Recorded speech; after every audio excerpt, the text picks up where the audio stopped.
Whether you're an old nerdy Gen Xer or a non-gamer Gen Z, you know about Space Invaders. The 1978 Taito arcade game helped to launch the video game industry and remains an iconic franchise decades later. So it was a no-brainer when Atari licensed and developed a translation of Space Invaders for the Atari 2600 home console. And to say it was successful would be quite the understatement. I'll look at why right after this. This video brought to you in part by Embraceware. Learn more about the ultimate game guide just ahead. Hey there, welcome back to GenXGrownUp. I'm John, I am a GenXGrownUp. Thank you for taking the time to click on this video.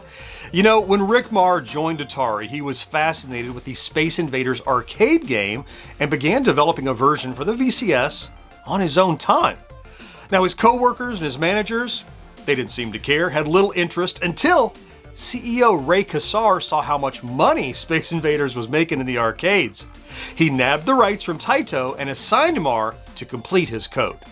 Now, Maurer's version of the game took plenty of liberties with Space Invaders' simple design, but many fans, myself included, would argue the Atari 2600 port is even better than the original. Now that's a bold assertion, so let's jump in and take a closer look. And here is the Atari Space Invaders. If you've played it before, you know this view well when you fire it up. Now, I don't think I need to mansplain Space Invaders to anyone, but for consistency, the goal of Space Invaders is to defeat all of the alien invaders before either they destroy your laser cannon 3 times or they land on Earth. And once they land, doesn't matter how many lives you have, it's all over. If you glance around the screen, your laser cannon is here at the bottom. In fact, when you're in the attract mode, I can move it, so your laser cannon is right down there. You can control that with the joystick. You fire, of course, with the fire button. Between your laser cannon and the aliens up above are your shields, which can be chewed away either by you or the aliens' bullets. If the aliens get low enough, those shields will disappear entirely. And then at the top of the screen is a big rack of aliens. Now, the original arcade game had way more aliens on screen. The Atari version has just 36 aliens per rack, so 6 columns and 6 rows. And each time you have a new level, they start lower and lower and lower until you get until they get down to, the level of the shields, or they land on Earth, which makes it pretty tough. Now, you only get 3 laser cannons. I double-checked and triple-checked, and my memory was off. I think you can't earn an extra ship. If I'm wrong, we'll find out in a second, but I triple-checked in the manual. I don't see any reference to it, but maybe you do. I think you just get the 3 ships you get. Otherwise, on the screen, there's not much to see. The top left there is the current game select. The top right is the number of players in the current game. When you start the game, you'll temporarily see the number of lives you have left, the number of your laser cannons, kind of the bottom middle. I'll show you that when we get there. And though I'm going to walk through this game, as simple as it is, I can only really show you like a quarter of it, because the vast majority of the replayability, I think, for this Space Invaders is all of the crazy multiplayer options, which we'll get to in a second. But so this game, if you look at the box, you've seen the box, right? It says 112 variations. So if you start getting the game select, you just start ripping through. Now, in fact, they added a function to help you get through faster. If you hold down game reset while you're hitting it, you'll fly through the options. That's something that you might not know if you didn't read the manual, but you don't have to rapid fire that select button. You can tear through them like this to get through all those different options. Now, I'm going to talk about the options in a second. You've seen some of those we've gone through. Here's an example of a 2-player game. It's a good opportunity to talk about the difficulty switches, which all they do is change the size of your laser cannon. So standard difficulty, they look like this. And then if you go to advanced difficulty, they look like this. They're enormous, which means a bigger target for the aliens to hit, right? So I'll drop them back down to normal size, which is how I normally play. That's just if you're a glutton for punishment. So let me get back around here to the beginning of the 112 games. So let's talk about the basic variations. Let's start a game first and just show you how it plays, just a flavor of what a standard game looks like. You have your little laser cannon, you're moving left and right across the bottom of the ship. Yes, I know about the cheat. We're going to talk about that a little later in this video. and you chew away at the aliens before they can get your shields. Periodically, there is a spaceship. Oh, I just missed it. Come on, bonus ship. Yeah, I missed it. It's worth like 100 points. Scoring otherwise, the aliens are like, as you go up higher, they're 5, 10, 15, 20, 25, 30 for the 6 different alien heights. So this is what a standard game looks like. You know, shoot all the aliens before they get to the ground. Crazy variations they added. There's basically 4 game types which are used in combination. So the first one I want to show you is this one, moving shields. It's more of an inconvenience than anything, but as you can see, the shields are moving back and forth. They can still be destroyed. You can accidentally shoot them if you're not careful. So that was the first interesting thing that was added to keep it fresh. You don't have this at all in the arcade game. And you might say, well, I don't want it in the arcade game. Well, that's okay, but for a home console where you're going to pay your 30, 40 bucks, maybe some variation is good. What's the next thing they added? The next one is zigzagging shots. So the aliens, their bullets aren't just straight any longer. They have this little erratic downward movement. They can kind of work their way around the shield sometimes. Just a little harder to dodge. And you can see the, as you're close, normally you'd get right next to the bullet and let it fall. Now you got to be a little more careful. Okay, that's a great variation. Let's move on to the next one with number 5. This is fast laser bombs. Look how quickly the aliens' bombs are dropping. Like double speed. Like you almost can't get out of the way in time. It's just like I did do. Look, you see, I guess all you can do is hide behind the shield or something because like there's no time to react for these low aliens. So that's bad enough. All right, but we're not done. One more. Yeah, where are they? Well, they're nowhere. The way this works is if you shoot one invader, they'll all appear briefly. And then you have to remember where they are. So. Oh, I got one. They appeared briefly. So I get a chance to see where they're at. Like, I guess you just aim for where the bullets are falling. And now we'll hit one. I'm trying to hit the spaceship, right? Oh, they're right where I needed them not to be. Okay, so you have all that. And then finally, the other variations of the first 16 games are combinations of that. You know, you can add together shields and zigzag, or you can add together invisible and the fast bombs or whatever. Or they even say in the manual, for a real challenge, try 16. So this is a single-player game. This is the last single-player game.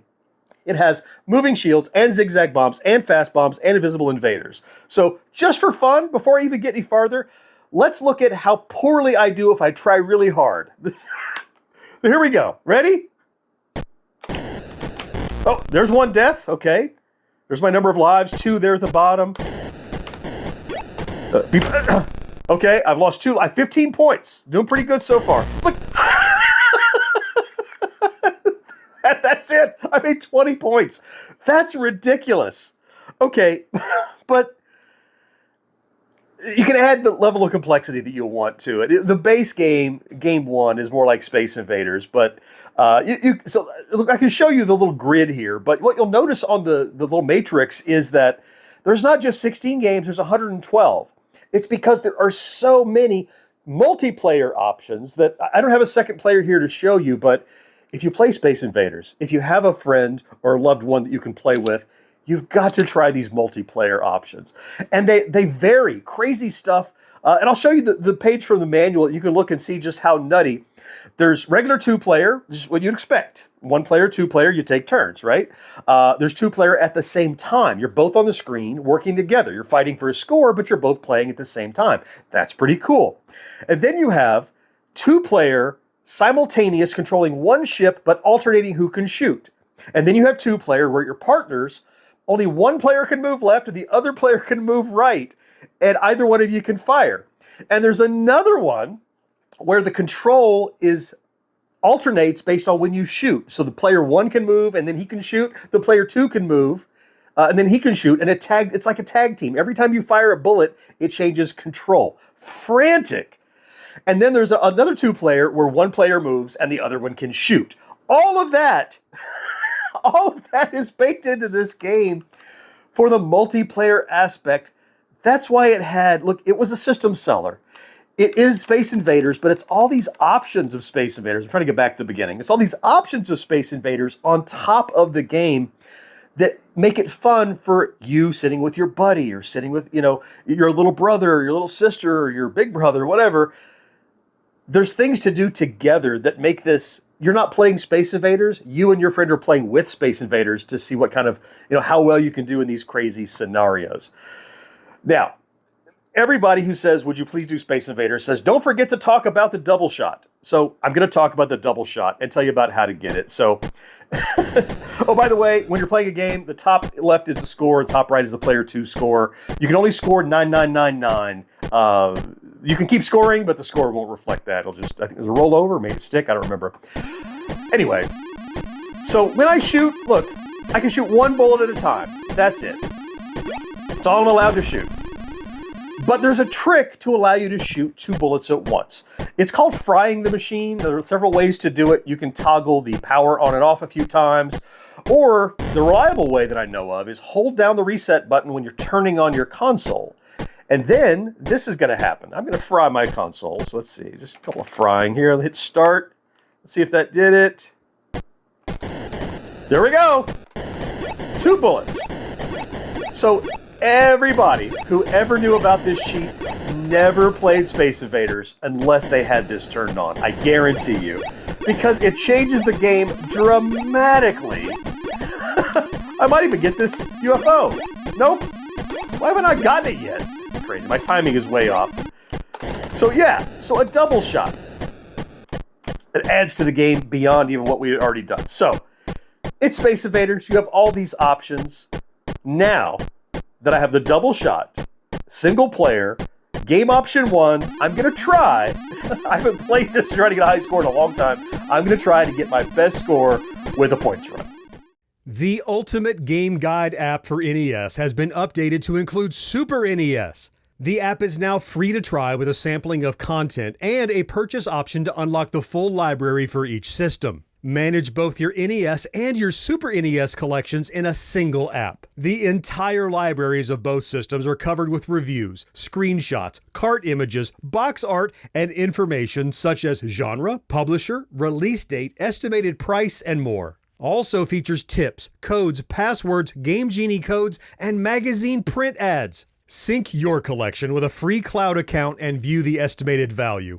Available now at embraceware.com/GenX. Okay, here we go. 3 lives, option 1. Got my double shot activated. Now you probably know already if you played Space Invaders, and not just the Atari one, but you should go for columns, not rows. It's tempting to go for the low-hanging fruit guys down here because they're going to land on the planet. But they can't come down a row until they make it all the way across the screen. And the fewer aliens there are horizontally, the longer it takes for them to advance, therefore giving you time to attack. I don't think I'm telling you anything that you don't already know, certainly if you've played Space Invaders before. Oh, then there's the fun of when they get super fast.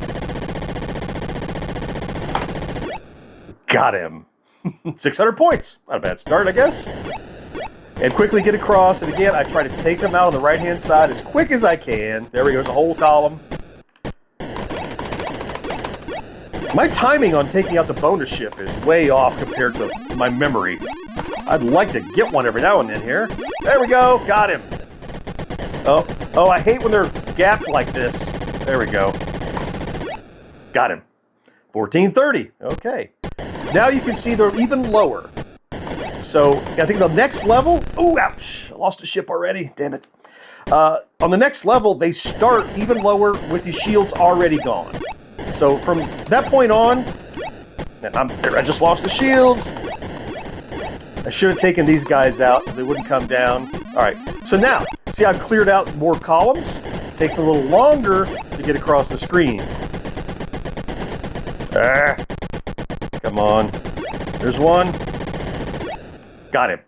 2235. All right, now you gotta be careful to get across here. Whoa! God. Is that my last ship? Yep, last ship. That's not great. Come on. Whoa! Come on, almost got me again. Gotta clear a few out.